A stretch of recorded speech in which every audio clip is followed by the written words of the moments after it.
What's up, guys? My name is Jerry, and today's video is going to be on the Miami Heat, and we're going to be talking about how their versatility is too much to handle, and we're going to jump right into the video.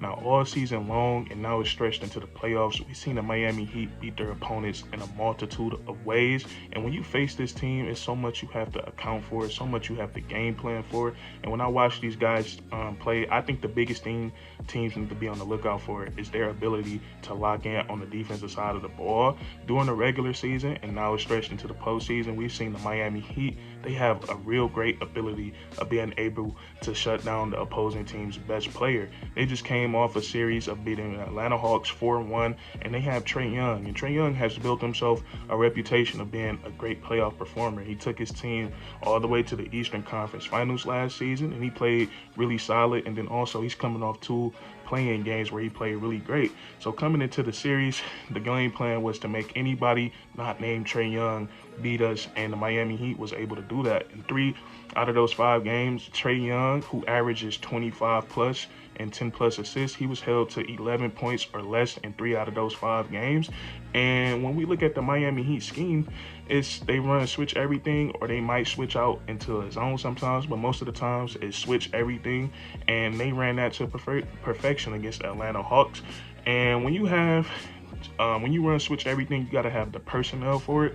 And I would say that the Miami Heat, they have the best personnel for it, because Bam Adebayo, when it comes to defending bigs, he's probably the best perimeter defender, because he's like 6'8", 6'9", and he's very mobile, very athletic. So when he switch out onto Trey Young, it's not just so easy for Trey Young to shake him, because he's so fast, he's so athletic, and if he does get past him, he has a great chance of chasing down his block and blocking his shot off the glass. So having Bam Adebayo switch onto your point guard, it's a lot, like it's a that's going to be a tough task for that guard. And then the same thing with PJ Tucker. He plays the 4, and he also has a great ability to switch out onto the perimeter, because he's a guy who's known for guarding 1 through 5. He can switch his feet, and he actually did a great job on Trey Young this series.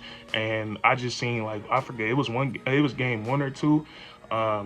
Trey Young had like an ISO from the switch on PJ Tucker. He was trying to shake him, and PJ Tucker was with him every step of the way, and the crowd got so hyped from it. And the way that they got hyped, you would have thought that the Miami Heat, they just completed an alley-oop or something, but it was just PJ Tucker playing great defense. And then you look at the flip side of the switching, when teams usually run switch everything defense, the best thing to do is probably hunt for the mismatch. The big probably got a smaller guy on him, but Eric Spoelstra, he has a counter to that, because the Miami Heat do such a great job at rotating. If they throw that ball down to the post, everybody's coming to double team, or Bam is getting back to his man, and the guard is getting back to his man. And this Miami Heat defense, they just move quickly, and they rotate fast, and they know how to help each other get out of uncomfortable situations. So it's a tough task to score on this defense, and I think they have a playoff level defense. And when they can shut down somebody like Trey Young like that, like, I can't believe 3 out of the 5 games he had 11 or less points. So that's really impressive. I like what I seen from the Miami Heat's defense. And then another way that this team can beat you, they can shoot the lights out.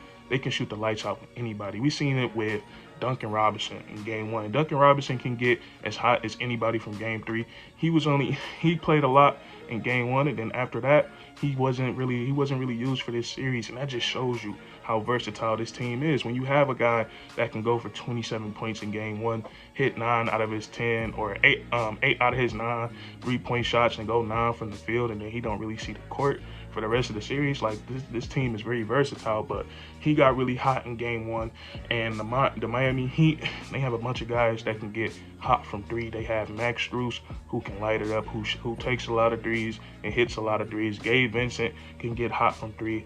Tyler Hero, he can get hot from the 3-point line. So when it comes to 3-point shooting, the Miami Heat, they're one of the best at the team. They're one of the best teams in the league.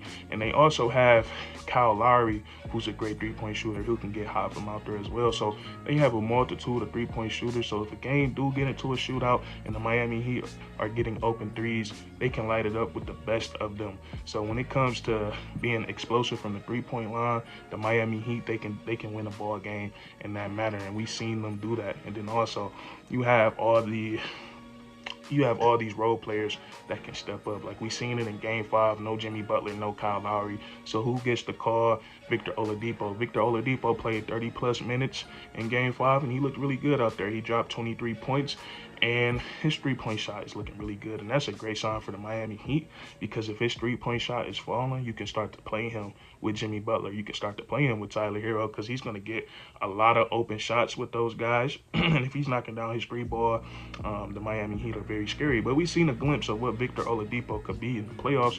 In the last game of the season, he went out there and went for 40 points. So it's going to be, you never know with the Miami Heat and Coach Eric Spoelstra how their rotation is going to go. And that's another thing that makes it so hard to game plan for these guys, because they have so many guys that can come in and be effective and take over a game. Like they have Tyler Hero, who's still getting into the he hasn't even been playing his best basketball yet in the postseason. You have Max Strus, who can get so hot from three.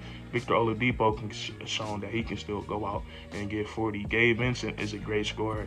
You have all these guys that can take over. Bam Adebayo, he can take over a basketball game. And another way that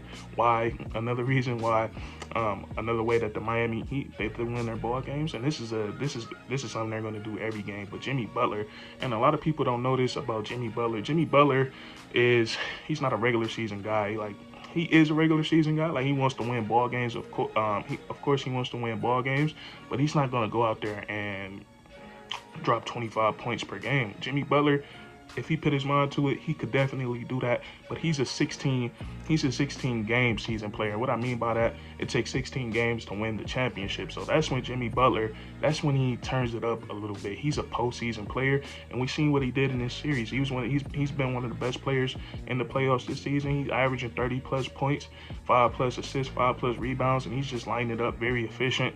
He got the three ball going. But Jimmy Butler, he don't care about that. He don't care about going out there and just doing that in the regular season. He turns it up a notch when it comes to the playoffs, and we've seen that so far. But the Miami Heat, their game plan is for him to go out there and be aggressive and get buckets, and this is their best chance of winning playoff basketball is an aggressive Jimmy Butler. But we just see how good he is, and Jimmy Butler, very underrated.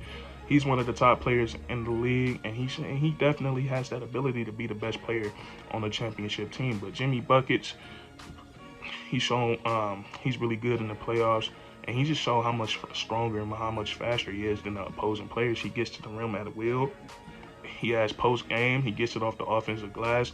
He gets it in transition, and then he also, like I said in the playoffs, he has his 3-point shot falling right now, and that's scary. If Jimmy Butler is hitting threes, there's not really much you can do to stop him. And then also he gets it done in the clutch. He's not afraid of the moment. He hits big shots, and then we know what he is on the other side of the ball. Jimmy Butler is a dog. He has fun guarding the opposing team's best player, their best perimeter player. And what I like about Jimmy Butler is that he's not only a great on-the-ball defender, but he's a great off-the-ball defender as well. He gets into the passing lanes and gets a lot of steals, and he's been playing some really great playoff basketball. So looking at all these things, the Miami Heat, you have so much to game plan for. You have to game plan for a stifling defense. You have to game plan for all those sharpshooters, and then you have to game plan for a guy like Jimmy Butler. And you never know what's going to hit you. You don't know if Kyle Lowry is going to get hot one night, Tyler Hero, Max Strus, Victor Oladipo, and there's just so much to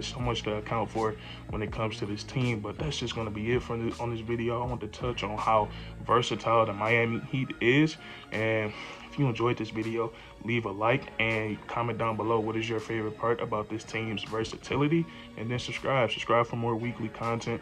We do this all the time, man, and that's curtains.